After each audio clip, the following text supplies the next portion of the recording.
قربانی کس کس شخص پر واجب ہوتی ہے؟ دیکھیں، قربانی کی کچھ شرائط ہوتی ہیں۔ گھر کے جس فرد میں قربانی کے 3 دنوں میں یہ شرائط موجود ہوں گی اس پر قربانی واجب ہوتی ہے۔ قربانی کے دن آپ کو پتہ ہے 10، 11 اور 12 ذوالحجہ، یہ 3 دن جو ہے قربانی کے دن کہلاتے ہیں۔ گھر کے جتنے بھی افراد ہوں ان میں ہمیں ان شرائط کو تلاش کرنا چاہیے۔ جس میں شرط موجود ہو اس پر قربانی واجب ہوگی۔ ایسا نہیں ہے کہ ہم اپنی مرضی سے کہ اس سال چلیں ابا جان کر لیتے ہیں، اس سال امی جان کر لیتی ہیں، اس سال ہم نبی کریم صلی اللہ علیہ وسلم کے نام کی قربانی کر لیتے ہیں، اور ہم وجوب نہ دیکھیں کہ کس پر واجب ہے اور کس پر نہیں۔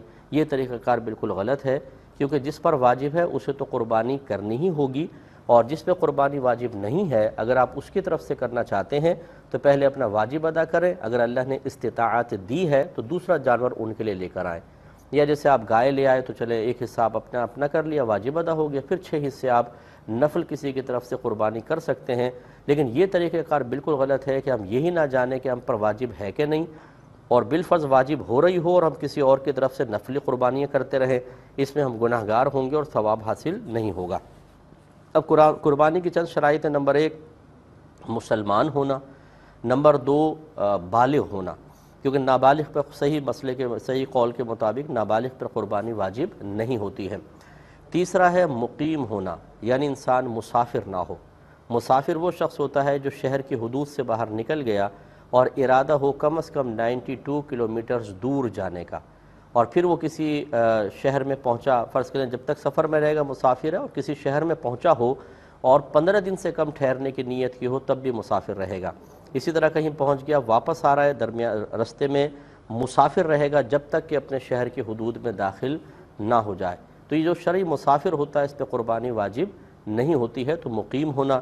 اور چوتھا مالی کے نصاب ہونا۔ اچھی طرح یاد رکھیں کہ قربانی کے نصاب میں اور زکوٰۃ کے نصاب میں تھوڑا سا فرق ہے۔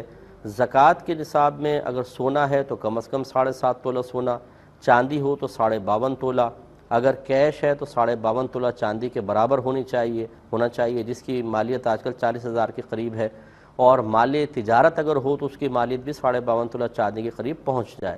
اس کے علاوہ جو رہنے کا مکان ہے، جو اضافی مکان جو آپ نے کرائے پہ چڑھائے ہوئے ہیں، ان کی قیمت کا اعتبار نہیں ہوتا، یہ زکوٰۃ ہے۔ لیکن قربانی میں یاد رکھیں کسی بھی قسم کا مال جو آپ کی حاجت ضروریہ سے زائد ہو اور اس کی مالیت 52.5 تولہ چاندی تک پہنچ جائے، اور آپ پہ کوئی اتنا قرضہ وغیرہ بھی نہ ہو کہ اگر اس کو نکالیں تو یہ مالی مقدار ختم ہو جائے، تو سمجھ لیجئے کہ پھر آپ پہ قربانی واجب ہے۔ مثال کے طور پہ کسی کے پاس 2 تولہ سونا ہے، قربانی واجب ہوگی، کیونکہ 2 تولہ سونے کی قیمت یقیناً 52.5 تولہ چاندی سے زیادہ ہے۔ اسی طرح اگر آپ نے کوئی مکان کرائے پر دیا ہوا ہے، وہ سمجھ لیں آپ کی ضرورت سے زائد ہے، اس مکان کی قیمت کا قربانی کے واجب کرنے کے سلسلے میں اعتبار ہوتا ہے۔ ایسے آپ نے دکان کرائے پر دی ہوئی ہے، آپ کے پاس 3 گاڑیاں ہیں، ایک آپ کے استعمال میں ہے، 2 ہیں، ایک ایسی کھڑی ہوئی ہے، اس کی قیمت کا اعتبار ہوتا ہے۔ حتیٰ کہ فقہاء نے فرمایا کہ اگر آپ کے 6 کمرے ہیں مثال کے طور پر، آپ 4 استعمال کرتے ہیں، 2 ایسی تالا لگا ہوا ان کو یوز نہیں کرتے ہیں، ان کی قیمت کا بھی اعتبار ہوگا، کیونکہ یہ ضرورت سے زائد ہے۔ تو بس اب آپ کے گھر میں آپ تمام جو گھر والے ہیں جو مسلمان ہیں، بالغ ہیں اور مقیم ہیں اور ان کے پاس مال ہے، ہر ایک اپنے اپنے مال کا حساب کرے، تو آپ یہ دیکھیں گے کہ ایک ایک گھر میں شاید ہر سال 1 قربانی ہوتی تھی، لیکن آپ غور کریں گے تو پتہ چلے گا کہ 2 3 4 5 قربانیاں واجب ہو رہی ہیں، اور 1-2 سال سے نہیں، سال ہر سال سے ہم قربانی نہیں کر رہے ہوتے اور گناہ گار ہو رہے ہوتے ہیں۔ قربانی واجب ہے، اور واجب کا ترک گناہ صغیرہ ہے، اور گناہ صغیرہ پر اصرار کرنا اس کو کبیرہ بنا دیتا ہے۔ اس لیے اچھی طریقے سے سب اپنا احتساب کریں اور شرائط کو اپنے اندر تلاش کرنے کی کوشش